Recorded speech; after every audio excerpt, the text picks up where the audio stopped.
을지대학교 이명구입니다. 반갑습니다.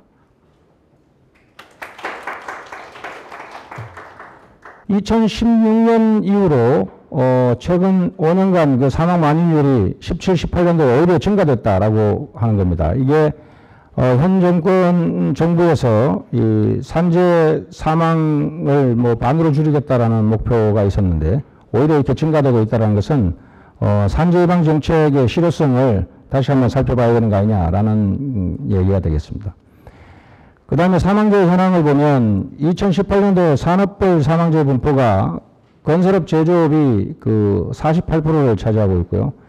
산업별 그 업무상 사고 사망자를 보면 건설업이 전체 50%를 육박하고 있습니다.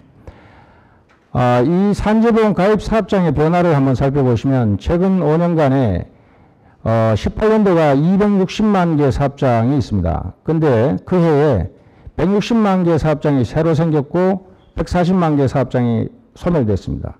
이것은 매년 50% 이상의 사업장이 신규로 생기고 없어지고 하는 이런 시장 구조입니다. 개별 사업장별로 이 행정력을 투입한다는 것은 한계가 있다는 것을 여실히 보여주고 있습니다. 그래서 안정적 사업 운영을 지원할 국가의 의무가 절실한데 이것은 그 행정력을 투입해서는 한계가 있다는 거죠. 그래서 자율적인 안전관리 여건을 조성할 필요가 있는 겁니다. 여기 50인 미만 사업장이 전체 사업장의 98%를 차지합니다. 그럼 전체 근로자는 약 60%를 차지하고 있고요. 그런데 500인 이상 사업장은 사업장 수로는 전체 0.07%밖에 안 됩니다. 그런데 전체 근로자 수는 12%를 차지하고 있는 거죠.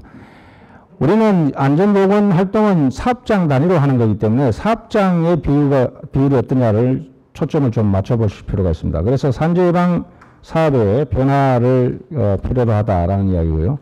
산재 예방을 위해서는 일단 사업 진흥이 필요한 거죠. 사업 진흥이기 때문에 안전 규제가 있는 것이고 안전 규제와 사업 진흥을 조율해 줄 수 있는 것은 안전 기준입니다. 그래서 안전 기준은 사업 진흥과 합의된 안전 기준이 필요하고 산업별 특성에 부합된 안전 기준, 현장 적용 가능한 안전 기준이 작동이 되어야 됩니다.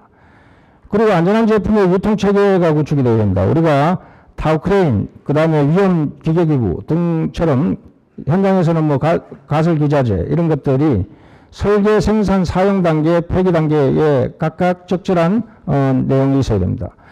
타워 크레인 사고만 많이 난 이유도 이런 생산 단계, 사용 단계에서 어떤 체계가 미흡했기 때문입니다. 최근에 이런 제도들이 많이 개선된 걸로 알고 있습니다. 그래서 그 선량한 소비자들이 믿고 사용 가능한 안전관리 체계가 정부에서 이제 구축을 해줘야 되는 거죠. 이런 미비한 것이 있으면 보완해 나가야 되는 겁니다. 핵심적으로 정책 말씀드리겠습니다. 의원님들도 계시고 하기 때문에 이 부분은 꼭 그 개선을 해 주시면 감사하겠습니다. 사전적 산재 예방 교육과 사후적 산재 재발 방지 교육이 필요합니다. 이게 소규모 사업장은 사업주의 교육이 없습니다. 사업주는 교육을 시킬 의무만 부여되어 있지 교육을 이수할 의무가 없습니다. 그렇기 때문에 교육을 받도록 할 수 있어야 됩니다. 이게 밑에 보면 이 사업주 교육을 받았을 때 효과를 보여주고 있는 겁니다. 그래서 국내 산업안전보건법상에는 교육을 이수할 의무가 없기 때문에 이 외국 사례를 보시면 독일은 50인 미만 사업장의 사업주는 교육을 보험사가 전액 지원해 주면서 교육을 시키고 있습니다. 미국도 수잔 하워드 보조금이 10.500만 달러를 투자를 해서 교육사업 등에 투자를 하고 있습니다. 싱가포르도 이와 유사합니다.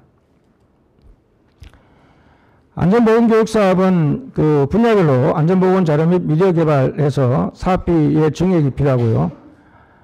건설업 기초 안전보건교육도 개선을 해야 됩니다. 이게 건설업 기초 안전보건교육이 이 사업주가 시키도록 되어 있는데 근로자는 이 현장 저 현장 막 옮겨 다니는 사람이기 때문에 이 부분들은 최근에는 사업주들이 너 교육받고 와라 이렇게 되기 때문에 근로자가 자기 돈 내고 교육을 받는 이런 불합리한 것들이 생기고 있습니다. 그래서 이 부분들도 개선을 할 필요가 있고요.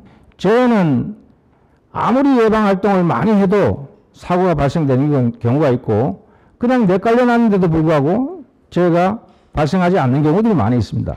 그래서 이거는 재해는 우연히 발생하는 거기 때문에 결국은 위험 요소가 많을수록 재해 발생 확률은 높습니다. 그래서 이 결과보다는 예방 활동을 중요시하는 이런 정책을 펴야 된다라는 겁니다.